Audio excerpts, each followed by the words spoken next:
Salut tout le monde, c'est Melvin, j'espère que vous allez bien. Je vous retrouve aujourd'hui pour une nouvelle vidéo dans laquelle je vous raconter, comme d'habitude, une histoire qui fait flipper. Avant toute chose, mes amis, j'aimerais vous remercier sincèrement du fond du cœur pour tous vos messages que vous m'avez envoyés suite à la dernière vidéo dans laquelle je vous disais que j'avais réussi mes études. Ça fait vraiment trop plaisir, je pourrais pas le décrire, c'est vraiment trop sympa et trop bienveillant de votre part, franchement. Merci. Je souhaite bien évidemment plein de courage à toutes celles et ceux qui sont en études encore aujourd'hui. Lâchez rien, ça vaut la peine. Si tu veux voir plus d'histoires comme ça sur la chaîne, n'hésite pas à t'abonner. Moi je propose qu'on passe directement à la vidéo. On n'attend pas plus que ça. Éteignez la lumière et c'est parti.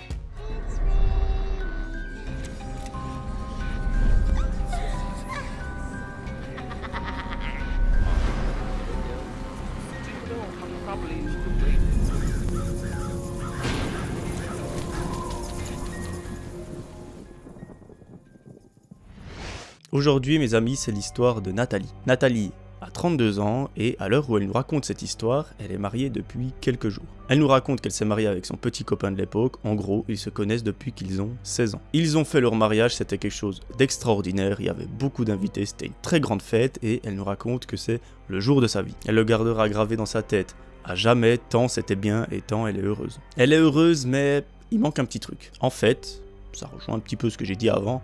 Elle n'a pas fait d'études. Alors, elle ne nous donne pas vraiment de détails quant au métier qu'elle a pratiqué et qu'elle a appris. Et aujourd'hui, pour trouver un emploi, elle nous raconte que c'est la galère. Pour vous dire, elle est à deux doigts de reprendre les études aujourd'hui, à 32 ans, tellement elle s'en sort pas. Mais heureusement, son mari a un très bon emploi, il est très bien payé, et pour l'instant, il arrive à gagner assez d'argent pour que les deux puissent vivre ensemble. Mais malheureusement, si un jour il perd son poste ou si un jour il est changé de poste, là, ça sera un petit peu compliqué. Donc, elle hésite carrément à reprendre des études. Elle nous raconte que suite à leur mariage, ils ont quand même pu se permettre une lune de miel et que c'était mémorable. Elle ne nous dit pas où ils sont partis, mais j'imagine que c'est dans un pays magnifique, dans un endroit magnifique, et qu'elle s'en souviendra toute sa vie. Suite à ça, lorsqu'ils sont rentrés de leur lune de miel, ils ont eu un peu une mauvaise surprise. En fait, ils louaient un appartement à quelqu'un, et tout à coup, lorsqu'ils sont rentrés de leur lune de miel, cette personne a dit je vais faire des rénovations dans l'appartement et je vais pas renouveler votre bail. Donc en gros, d'ici quelques temps, je sais pas, 1, 2 ou 3 mois, faut que vous trouviez un autre logement parce que moi je veux refaire mon appartement, je veux le rénover, le retaper et il faut pas qu'il y ait des gens qui habitent dedans. Donc Nathalie et son mari ont été pris un petit peu par surprise et du coup ils se retrouvent à devoir trouver un appartement en très peu de temps. Donc elle nous raconte que les soirées qui suivent, c'est recherche d'appartements sur internet, ils font que ça, vraiment il faut absolument qu'ils trouvent un logement sinon ils n'auront pas de domicile. Au bout d'un moment, Nathalie nous raconte qu'ils sont tombés sur une magnifique petite maison, alors c'est très petit comparé à l'appartement qu'ils ont aujourd'hui, parce que là c'est un très grand appartement avec beaucoup de pièces.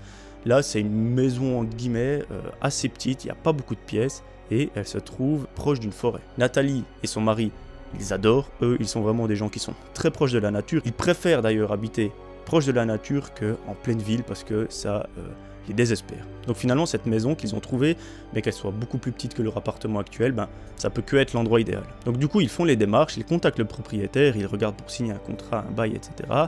Et le propriétaire accepte. Plus rien ne se passe pendant 3 mois et un jour, au bout de 3 mois, le couple emménage dans sa nouvelle maison. Alors elle nous raconte que c'était pas facile de quitter l'ancien appartement comme ça du jour au lendemain parce qu'ils ont été prévus très peu avant.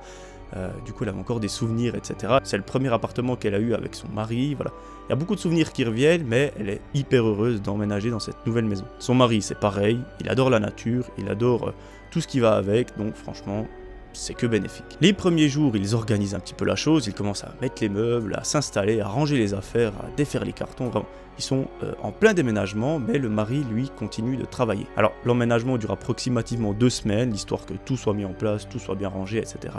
Et pendant ce temps, son mari travaille et Nathalie, elle est à la maison. Nathalie, durant l'emménagement, elle était occupée à ranger les affaires, etc. Mais une fois que tout est fini, une fois que la maison est bien installée, une fois qu'il y a tout qui est rangé dans le bon ordre et tout, elle s'ennuie un petit peu. Elle a pas de travail, elle a pas d'enfant, la seule chose qu'elle peut faire, c'est trouver une occupation, lire un livre, faire la couture ou je ne sais quoi. Elle nous raconte que ça lui pèse beaucoup sur le moral. Elle nous raconte qu'elle a limite fait une dépression suite à ça, parce que c'est vraiment un enchaînement de choses qui sont assez forts au niveau émotionnel, typiquement de changer d'appartement un peu du jour au lendemain, de ne pas avoir d'emploi, de savoir qu'on dépend un peu de son mari niveau financièrement. Elle nous raconte que c'est quelque chose que vraiment elle déteste et que c'est franchement pas facile. Du coup, pendant quelques jours, elle est vraiment mal, elle ne sait pas quoi faire, elle s'ennuie, limite elle dort toute la journée parce que vraiment elle n'a rien à faire. Un soir, Nathalie fait à manger et lorsque son mari Rentre du travail, il passe à table. Elle nous raconte qu'ils ont l'habitude, depuis qu'ils ont emménagé dans cette maison d'ailleurs, de regarder la télé lorsqu'ils mangent, et qu'en principe ils regardent d'abord dans un premier temps les chaînes d'information, voir un petit peu le journal, etc.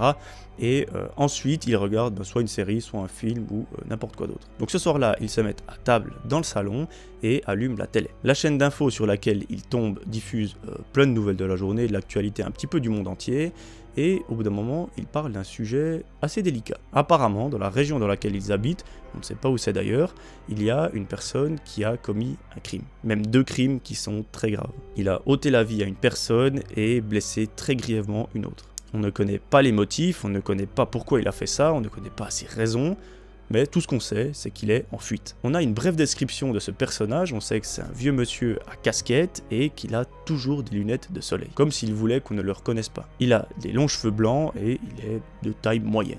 Les autorités mettent en garde toutes les personnes de la région, si elles voient ce personnage, il ne faut surtout pas intervenir. Il est très dangereux, très probablement armé, et voilà, il faut tout simplement s'en éloigner. Si on le voit, on se barre en courant. Alors le couple, en voyant ça, un peu comme tout le monde, je dirais, ils passent, voilà, ils se disent, ça me concerne pas forcément, on est dans une très grande région, c'est pas comme si on disait qu'il était dans notre village, voilà.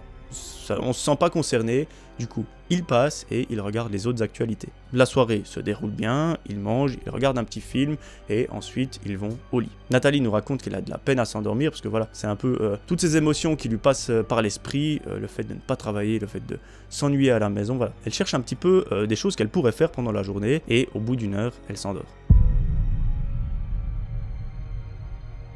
Le lendemain matin, son mari se réveille et Nathalie aussi, parce qu'elle nous explique que ça la stimule de se lever en même temps que son mari, ça la force un peu à se lever et à faire quelque chose, et pas de rester dans son lit jusqu'à 2 heures, parce que ça c'est vite arrivé. Et du coup, les deux se lèvent, ils prennent un petit déjeuner, le mari part au travail et Nathalie est à la maison. Mais aujourd'hui, elle a décidé de changer, elle décide de se prendre en main et de se mettre un petit coup pour se forcer à faire quelque chose. Alors, c'est pas grand chose, mais c'est quelque chose qui l'aide beaucoup. Aujourd'hui, il pleut, il fait un temps dégueulasse, mais elle décide de s'habiller en conséquence et d'aller faire une promenade. Pour cela, elle a un super manteau jaune flashy, elle a pris son petit parapluie et elle part de la maison. Alors, souvenez-vous, je vous ai dit qu'ils habitent à l'entrée d'une petite forêt, donc autant vous dire que les routes autour de chez eux, elles sont quasi inexistantes. Il y en a une seule qui passe par là, c'est une espèce de route de campagne, mais franchement, les voitures qui y passent, elles sont très rares. Donc du coup, ce que Nathalie fait, c'est qu'elle sort de chez elle, va sur la route et la longe. Elle nous raconte qu'elle n'a pas spécialement envie d'aller marcher dans la forêt parce que c'est pas vraiment son truc. Elle veut juste un peu se vider la tête, s'aérer l'esprit et du coup, elle se met au milieu de cette route parce qu'il y a théoriquement personne et elle continue. Au bout de 10 minutes de marche, Nathalie est toujours en train de marcher sur cette route et elle remarque derrière elle une voiture qui approche au loin. Cette voiture roule à vitesse normale comme n'importe quelle voiture qui emprunte cette route. Et elle passe à côté d'elle. En passant à côté d'elle, Nathalie a l'impression que la voiture ralentit un petit peu, mais pas plus que ça, voilà, elle ralentit juste un tout petit peu et continue sa route. Nathalie, dans sa tête, elle se dit, franchement, cette personne est super sympa parce que la route est inondée, vraiment, il y a des flaques d'eau partout, et du coup, cette voiture a ralenti pour pas que ça m'éclabousse. Du coup, Nathalie, vu qu'elle est très polie et très aimable, elle dit merci à la voiture et regarde dans sa direction. À ce moment-là, la voiture n'est que à quelques mètres devant elle et le conducteur ne bouge pas. En gros, il s'en fout complètement qu'elle lui ait dit merci et il regarde juste dans le rétroviseur. À ce moment-là, Nathalie regarde elle aussi dans le rétroviseur de la personne et des frissons commencent à l'envahir. Elle voit un vieux monsieur avec des longs cheveux blancs, une casquette et des lunettes de soleil. Elle se souvient de la veille, lorsqu'avec son mari elle regardait la télé et qu'une personne est passée aux infos parce qu'elle a commis des crimes. Et elle se souvient des caractères physiques de cette personne, ça a tout l'air d'être la personne qui est dans la voiture devant elle. Nathalie, elle réfléchit pendant 2 secondes, la décision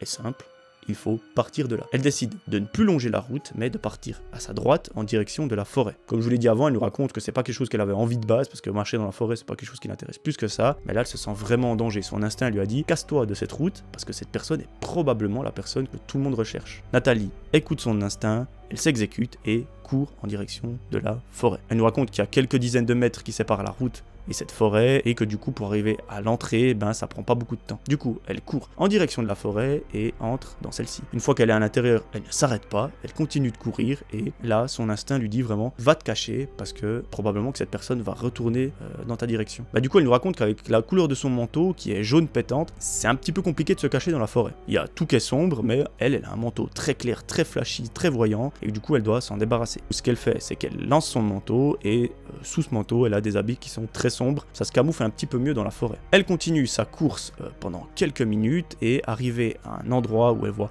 un très gros tas de bois, elle décide de se cacher derrière. Elle se dit qu'elle est suffisamment loin pour que cette personne, si elle l'a suivie et surtout si c'est cette personne que tout le monde recherche, elle n'arrive pas forcément à la retrouver. Elle attend là pendant de longues minutes, vraiment ça lui paraît être une éternité, elle nous raconte que c'est entre 10 et 20 minutes, jusqu'au moment où elle entend une personne s'approcher. À ce moment-là, elle est terrorisée, les frissons l'envahissent, et elle essaye de regarder discrètement si elle arrive à observer cette personne. Et là, c'est le sang qui se glace, elle voit à quelques dizaines de mètres devant elle, ce vieux monsieur avec sa casquette, ses lunettes de soleil, qui a l'air d'être en train de la chercher.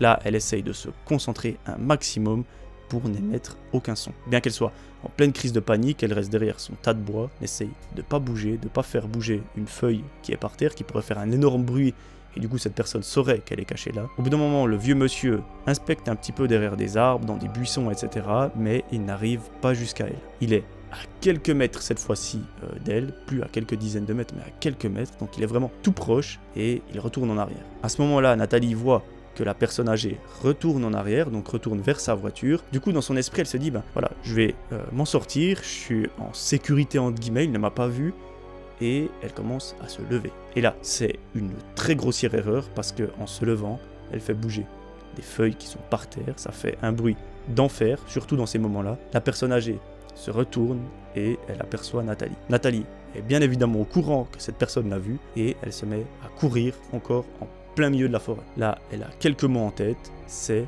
ne t'arrête surtout pas. Elle court pendant plusieurs minutes, vraiment de très longues minutes, et au bout d'un moment, elle est essoufflée. Là, une seule chose lui a probablement sauvé la vie, c'est son âge et sa condition physique. Alors, elle n'a pas une condition physique de sportif de haut niveau, mais elle nous raconte que vu que c'est une vieille personne en face d'elle, elle a forcément un petit avantage au niveau de la course à pied. C'est naturel, on n'y peut rien, et dans ce cas-là, ça lui a sauvé la vie. Vu qu'elle est essoufflée, elle s'arrête, elle regarde derrière elle si la personne âgée l'a suivie. Bien évidemment, elle n'a pas pu la suivre à la même vitesse, on ne sait pas où elle est, mais Nathalie décide de prendre son téléphone et d'appeler la police pour immédiatement les avertir que cette personne se trouve dans les bois. Comme ça, ils pourront peut-être l'interpeller et probablement sauver de futures victimes. Elle appelle la police et leur explique ce qui est en train de se passer. La police leur dit « mettez-vous à l'abri dans un endroit qui vous semble être safe ». Du coup, ce qu'elle fait, c'est que vu qu'il n'y a pas de cabane ou quoi, elle décide de continuer, d'essayer de sortir de la forêt et de rentrer le plus vite chez elle. Au bout d'une très longue vingtaine de minutes, elle arrive enfin chez elle, elle se met dans sa maison, ferme à clé et ferme tous les volets. Avant de les fermer, elle regarde à travers les volets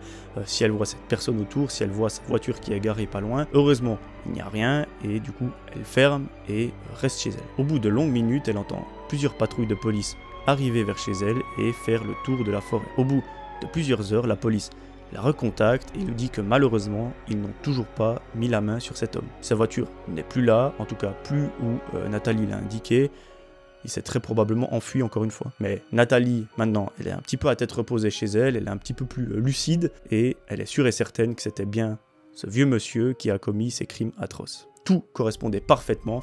La couleur des cheveux, les lunettes de soleil, la casquette qui est la même que sur la photo qu'ils ont prise le jour avant, ça peut que être lui. Malheureusement, ils n'ont pas réussi à mettre la main sur celui-ci, du coup il est toujours en cavale.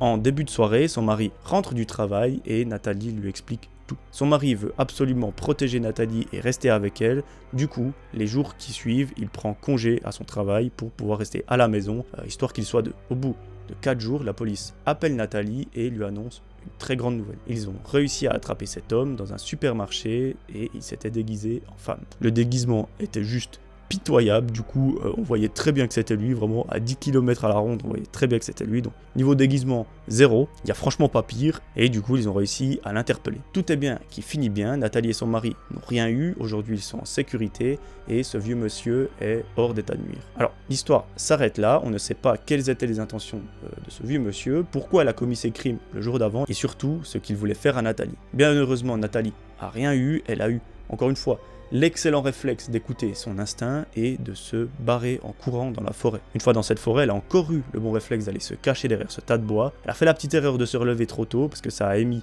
un bruit, la personne s'en est rendu compte et là une course-poursuite s'est déroulée dans la forêt. Mais bon, heureusement elle a réussi à rentrer chez elle à temps, appeler la police et cette personne a été arrêtée. On reste un petit peu sur notre fin, on n'a pas les détails mais moi je la trouvais super intéressante parce qu'il y a tout ce que j'aime, il y a une forêt, une personne un petit peu bizarre dans l'histoire, voilà. C'est une histoire que j'ai adorée, j'espère que c'est de même pour vous. En tout cas, si c'est le cas, n'hésitez pas à me le dire dans les commentaires et à vous abonner si vous ne l'êtes pas, parce que je vous promets de faire plein de vidéos comme ça dans le futur. C'est une promesse. N'hésitez pas à liker cette vidéo, moi je vous promets de vous retrouver très prochainement pour une nouvelle vidéo. D'ici là, j'aimerais que vous preniez soin de vous comme d'habitude. C'était Melvin, ciao tout le monde.